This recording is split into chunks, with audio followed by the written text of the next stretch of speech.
RAINN,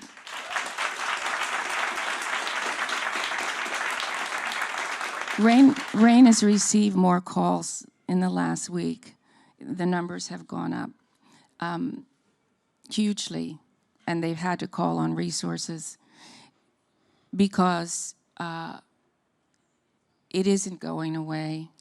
And it's something that we need to also just really be aware that when Audrey and Daisy came out, and it was explained to me that this was now not only in our high schools, but in our middle schools, that it's not a surprise that it's in Hollywood and in Washington, but that it's in our middle schools, well, then we have to trace it back to the root.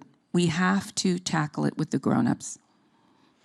And we have to come forward and realize that if we've looked the other way, or if we were afraid to speak up when we were seeing it in the office, well, now is the time to make the change. And so, yes, there's grieving going on, and there's a process of grief, as we know. The scabs are off with some people because they are.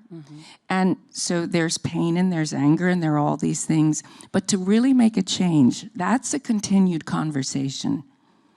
And that is about boundaries getting put in place in the workplace. And that's about, even if we have some of those pervs still on boards or at the top of the food chain, because there will be pervs that will still get those big jobs, that there is a protocol in place of how to behave, and we accept nothing less, or they get called out. Yeah. There are consequences to acting out on that behavior.